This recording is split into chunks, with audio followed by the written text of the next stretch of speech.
In this edition of One Play Wednesday, going to look at Cooper Rush and the Dallas Cowboys' final drive for the game-winning 50-yard field goal. Of course, they tore up the Bengals' defense in the first two drives.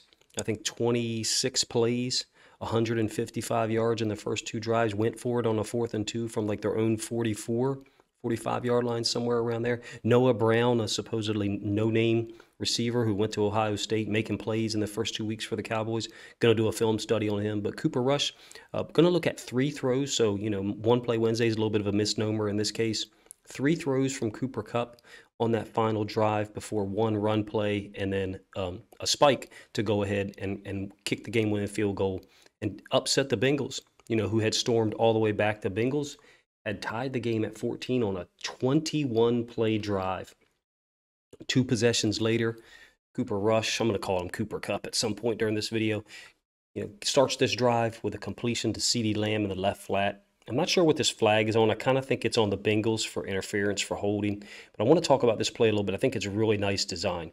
They move CeeDee Lamb over into the slot just outside the tight end. And the Bengals coverage is when they're putting number 33 on in a tight end's face, it's man. That's what they typically do when they bring him on and put him in a tight end's face. To my knowledge, he's not been a starter the last 2 years. I know last year he was not. Very good player, though, particularly in these situations. What they're doing is essentially running a shield concept with this tight end, letting CeeDee Lamb release underneath of it first. What are they doing? They're forcing this defender who's in man to pick, and in this case, to go over the top, right? Now, it's possible that CeeDee Lamb, if the guy trailed, and this is Mike Hinton, if he trailed, that CeeDee Lamb would just keep going, but I don't think so. I think this is pure design to take advantage of the space to the field. Down here at the bottom side of the screen, the ball's on the right hash. So you see he goes underneath, and that forces 21 to go over the top of the tight end. I think they're calling 33 for a hold here, but I could be wrong. Takes advantage of all the space. Big start to the drive with short time. 21's holding on, trying to get them, to use more time. All right, multiple things that I love about this. To me, this is the same route that Noah Brown caught on the 4th and 2 on that first drive. The only thing is here, I think it was intended for him, but it wasn't intended to go down in this way. So Brown, it's up here at the top. He's going to run just like an in at like 10 or 11. He's going to make a diving catch in front of Dax Hill. I think the Bengals are playing 2-man here, so 2-man. And one thing to note is this tight end is going to be wide open coming across underneath. I had a friend of mine tell me that he thought that's where Cooper Rush was throwing the ball.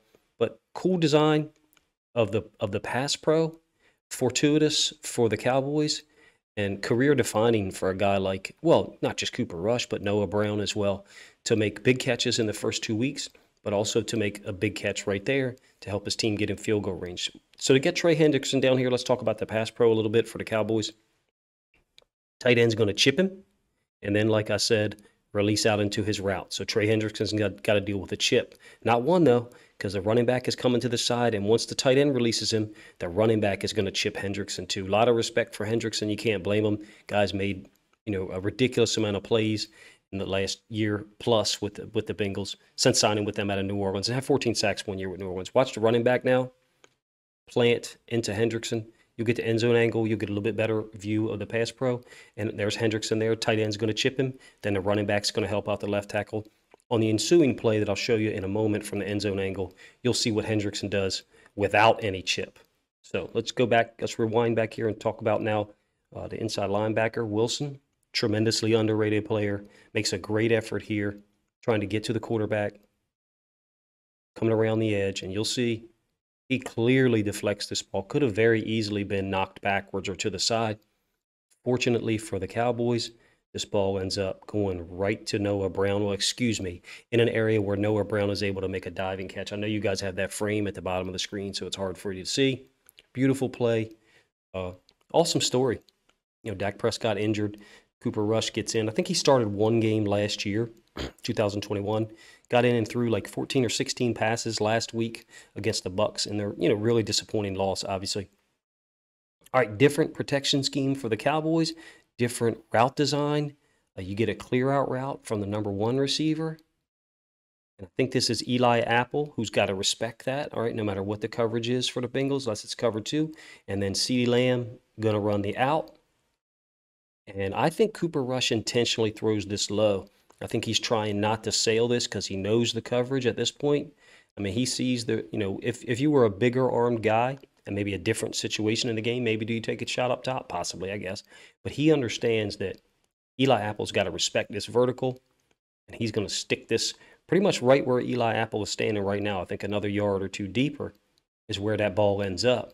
And it's a little bit of a drop ball. It's dying, but I think it's intentionally thrown down there, to be honest with you. Noah Brown brings another element to this offense just from the little cursory film study that I've done today. Let's check out the left tackle versus Hendrickson when he doesn't get help with the chip. Hendrickson's a vicious player, plays hard all the time, got some chippiness to him, likes to talk after the play, love his game. I'm not a Bengals fan, I'm a Ravens fan, but man, I just appreciate how Trey Hendrickson plays football. Beautiful throw, second completion in a row, third completion in a row, excuse me. And look, you got to give Cooper Rush credit. Cowboys able to get the win over the Bengals. Certainly, I would not have expected them to beat the Bengals. The Bengals 0-2 start, very difficult to comprehend. Many elements to it that just don't add up because they've just added talent. I know T. Higgins has not been 100%, but they've really just added talent at the offensive line. Dax Hill, Joseph Asai got back, and they're good on there to Dallas and lose to a backup quarterback in a game where, I thought Noah Brown was the most impactful position player other than Pollard, with the big touchdown, 47-yard touchdown play. Any case, that's me breaking down 3 of Cooper Rush's throws for One Play Wednesday. If you've never watched my channel or this is your first time, watching one of my videos, please consider subscribing to the channel. This is an initiative that I try to do on Wednesdays where I just look at maybe 1 or 2 or 3 in this case plays from certain games around the league, try to break them down in terms of the coverages, different things I notice, and then let you guys, as subscribers hopefully or just viewers, let me know what you think of my breakdown, what you think of the play.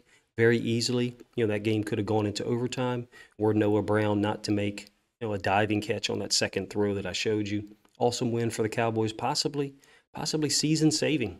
If you're talking about not having Dak Prescott available for a while and then being 0-2. So for them to get that win, to pull that win out, especially after the Bengals came back and tied the game, I think is pretty impressive. Got to give credit to a guy like Cooper Rush. Only started 1 game before this year to come in, complete like 61% of his passes, 1 touchdown, but I think he only took 1 sack, and I think that's very important and kind of gone unmentioned, is that the guy didn't make mistakes. In any case, let me know what you think of my breakdown, Cooper Rush's performance in Week 2 against the Bengals, and please subscribe to my channel if you haven't done so already.